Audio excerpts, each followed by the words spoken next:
The first episode of Dune Prophecy has finally arrived on Max, and there's a lot to break down in the spin-off set in Denis Villeneuve's universe. For me, it's a mixed opening to a series that I was really looking forward to, but what I will say is that the ending has me intrigued to see what's going to happen in the weeks ahead.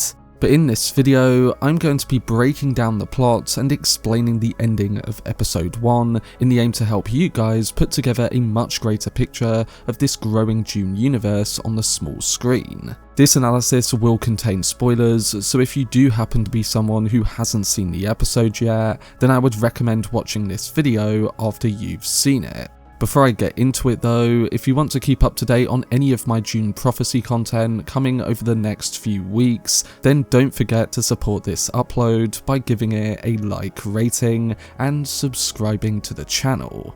But without further ado, let's dive into my explained video for Dune Prophecy Episode 1.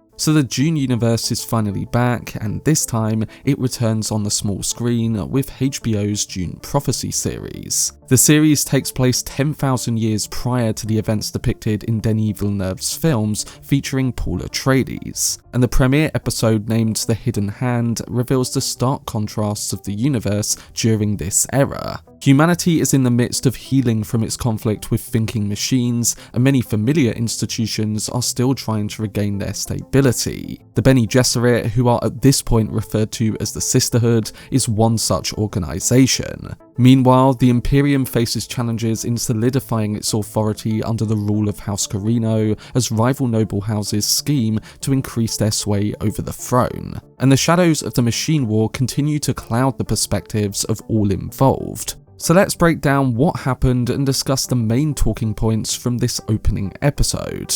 The series begins with a captivating flashback that transports us a century into the past, showcasing the climactic battle of the Butlerian Jihad, which signifies the conclusion of humanity's struggle against thinking machines. It's worth mentioning that Frank Herbert, the original author of Dune, had a distinct perspective on this compared to his son Brian. While Frank's writings offer limited details, he portrays the war primarily as an ideological movement rather than a straightforward one. In his, Leto II Atreides remarked on a pivotal moment when humanity started to experience the overwhelming spread of technology and intelligent machines. This advanced AI had effectively usurped their essence, turning them into mere subjects of the very tools they had invented.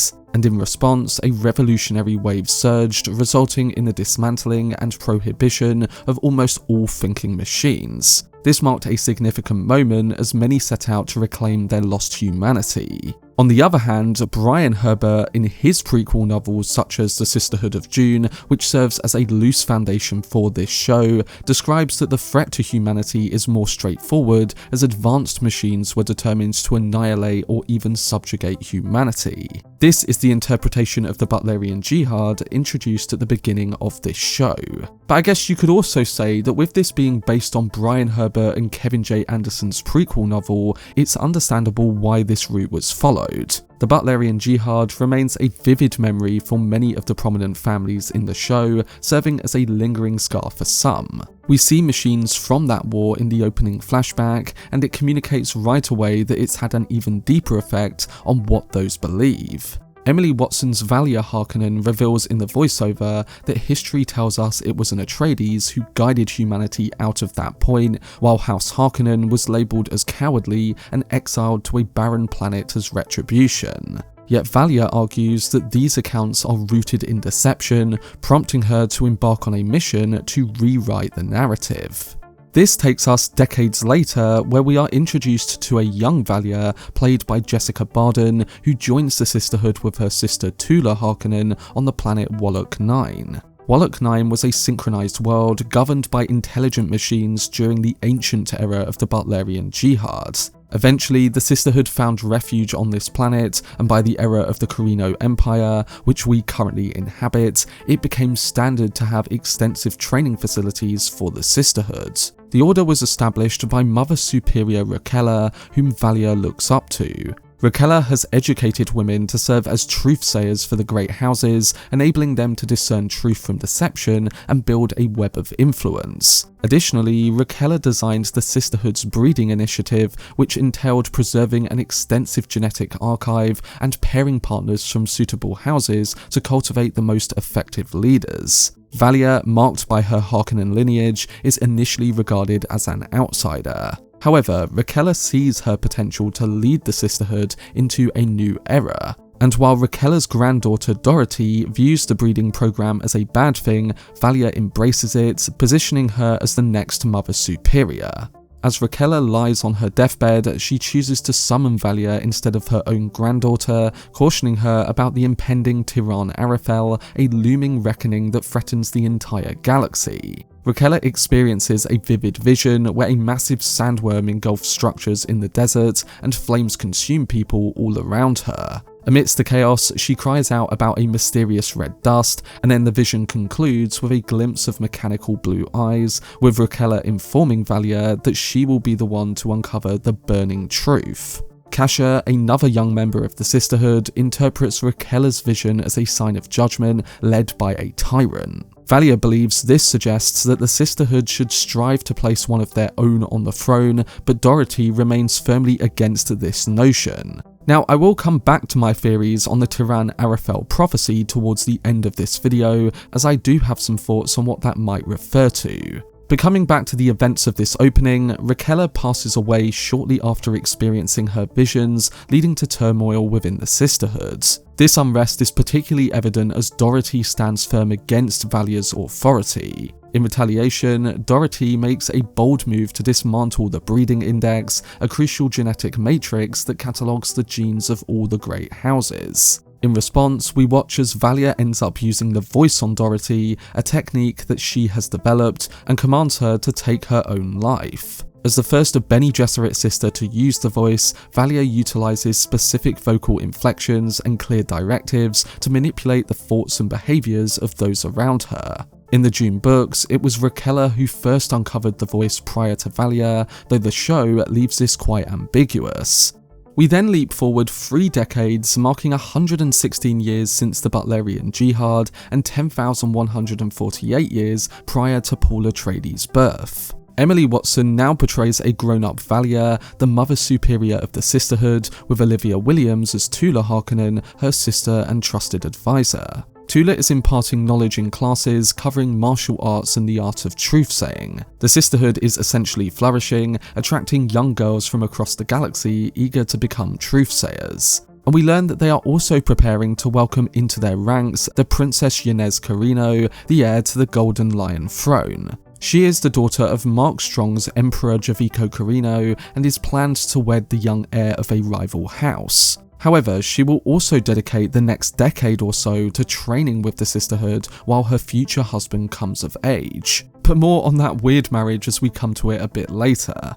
Meanwhile, Valia continues to manage the Sisterhood's operations, designating truthsayers to 2 houses, while once again refusing to grant her own house, the Harkonnens, another opportunity. Throughout the years, she has meticulously monitored the actions of the great houses through her truthsayers. Additionally, Valia has created a covert breeding initiative, directing the truthsayers to encourage strategic marriages among the houses in line with her plan. At this moment, her focus is on House Carino, the ruling power of the Imperium, and it's evident that Princess Ynez is the sister she aspires to make the Empress. After learning this, Ynez's half-brother Constantine journeys to Wallach 9 with the intention of persuading Valia that Ynez should have her own accommodations while she is with the Sisterhood, but his pleas are ultimately turned down. And Valia and Tula then engage in a private conversation to determine which sister would be the most suitable roommate for Ynez. So you can already see the impact the Sisterhood have over making everything fit into what they plan.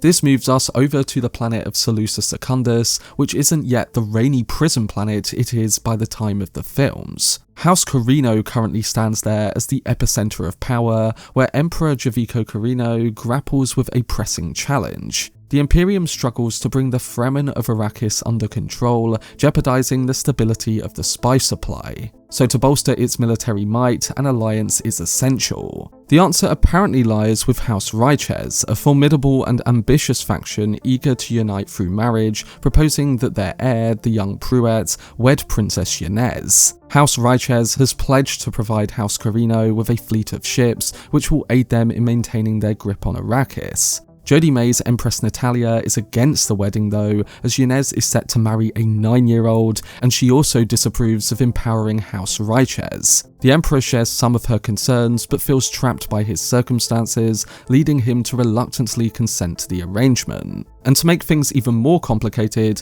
Ynez is clearly in love with her swordmaster. Keiran Atreides, an ancestor to Timothée Chalamet's Paul, serves as a swordmaster for the Emperor's family. He not only trains Princess Ynez, but also has a crush on her as well. So with her getting married to a 9-year-old, you'd expect things to get very awkward. Before we get to the wedding though, a newcomer steps onto Seleucus Secundus. This is Desmond Hart, portrayed by Travis Fimmel, who claims to be the sole survivor of a brutal assault on an Imperial outpost on Arrakis. Upon his arrival at the palace, Javico greets him warmly, honouring him as a distinguished veteran and even extending an invitation to the wedding. Desmond asserts that the attack on Arrakis was not the work of the native Fremen, and rather, he suspects that it was orchestrated by insurgents from within the Imperium. Emperor Carino's Truthsayer, who is an older iteration of Kasha, appointed by Valia, affirms that there is indeed a kernel of truth in this. However, she also suggests that it might have been a singular event. Shortly thereafter, Kasha experiences a vision strikingly reminiscent of Raquel's from 3 decades prior.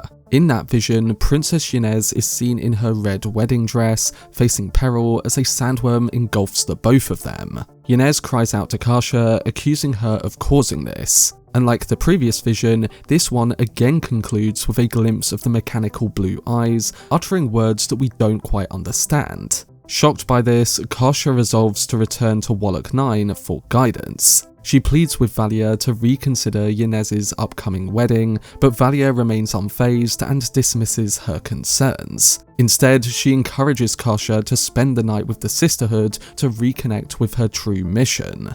After listening to Kasha's worries, Tula implores Valia to ensure that Ynez is indeed the right choice for the sisterhood's path to power. And this brings us to the wedding, where we learn that things begin to go very wrong. During the engagement ceremony, Pruett finds himself in trouble when he is discovered playing with a prohibited computer-operated toy, causing chaos to erupt in the room. Following the Butlerian Jihad, all thinking machines have been outlawed, prompting Empress Natalia to consider cancelling the wedding. However, Emperor Javico downplays the situation, allowing Pruett to escape without any serious consequences. Frustrated by the turn of events, Ynez leaves the festivities and heads to a club with her half-brother Constantine. There she encounters Keiran Atreides, and the two of them share an intimate night together after indulging in spice. Following the wedding, we also learn of a conversation between the Emperor and Desmond Hart, where the Emperor reveals that he does think that the wedding was a bad idea. Desmond Hart then reveals to him that a much larger insurgency is unfolding. He notes that many are questioning whether the approach on thinking machines was the right choice, and why only the great houses seem to benefit from the spice trade. He also expresses his contempt for the sisterhood, suggesting to the Emperor that there are deeper motives at work. He should have died during the assault on Arrakis, yet he emerged reborn and unafraid. So Javico, who lacks faith, claims that he will embrace any belief that liberates him from the marriage. Thus, Desmond perceives the sisterhood for what it truly is, and although thinking machines have been banned, the sisterhood exerts control over humanity, much like the machines once did. He believes that he may be the one person capable of halting their influence. And we definitely get a sense of that come the ending of this first episode, as we get some shocking events tied into his character. Emperor Carino and Pruett are jolted awake from unsettling dreams in the dead of the night. We first follow the Emperor as he enters a room designed in the shape of an eye. Inside, he discovers a chip containing footage, likely left for him by Desmond Hart. As Emperor Carino views the recording, he witnesses the astonishing moment when Desmond narrowly escapes an attack, only to be engulfed by a massive sandworm. And miraculously, Desmond also survives that encounter. So it currently appears that Desmond Hart is intricately linked to that vision, embodying the existential peril that the Mother Superior cautioned Valia about. And the main reason we believe this is because the other final scenes that go along with this one show us something that reflects the burning truth which Rakella mentioned. In one of the final scenes, Desmond Hart encounters a young Pruett who is restless due to a troubling nightmare. Hart shares with the boy the story of a war that is hidden and waged by an enemy that is thinking for everyone involved. He reveals that he possesses immense power and reassures Pruett that his sacrifice will not be in vain. And then in a chilling moment, Desmond seems to manipulate his mind, and soon after that, the boy experiences excruciating pain as he burns from within. Over on Wallach 9, a similar fate befalls Kasha, who dies in agony while Valia and the other sisters can only watch on in despair. As Valia observes her, she recognizes to the previous Mother Superior that she now sees and understands. So from these final scenes, we're left asking whether this could be the burning truth that Valia was supposed to see. Well, that does seem to be the case, and based on everything we heard at the start of the episode with the prophecy from Rakella, it seems like this is all connected. This brings me back to the Tiran-Arafel prophecy and what the burning truth could actually be referring to. We know that Valia Harkonnen is destined to concentrate on the emergence of the Kwisatz Haderach, and the first episode of Dune Prophecy sparks discussions about whether its title directly alludes to this concept. Following Mother Rakella's prophetic vision as she lay dying, the sisters deemed it a reckoning and a judgment imposed by a tyrant. This darkness threatens to annihilate both the sisterhood and humanity as a whole. Kasha experienced her own terrifying vision, which also featured the same mechanical eyes that had haunted Rakella. And then Desmond survived a sandworm attack that should have killed him, and we are left suspecting whether he used abilities to kill Kasha and the child at the very end. Now, all of this makes me wonder if Desmond Hart is the tyrant who might bring about that judgment. I'm not entirely sure yet, but one thing it did have me wondering is whether the Sisterhood's plan to create a leader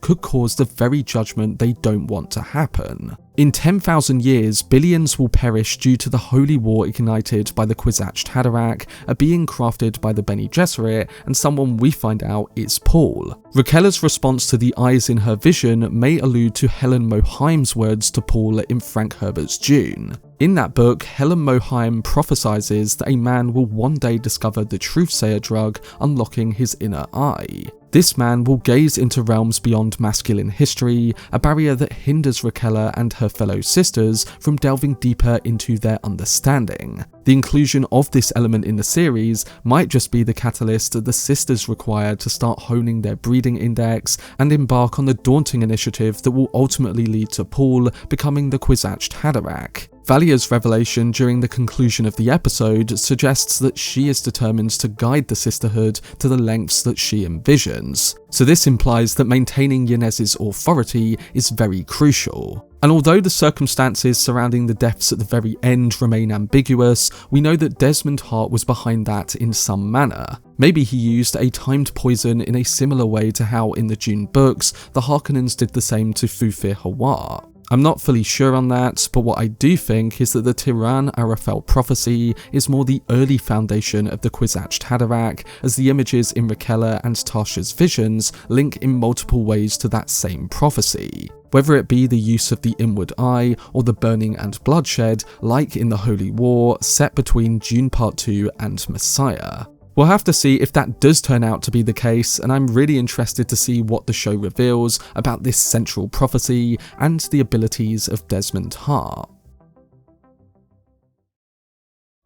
But that was my video explaining the plot and ending for Dune Prophecy Episode 1. I'm going to be posting my trailer breakdown for Episode 2 in the next day or so, but for now, I do hope this breakdown did help some of you guys understand the events and smaller details of Episode 1 a bit better, and overall, I'm looking forward to hearing your thoughts on it, so don't forget to let me know down below in the comments section.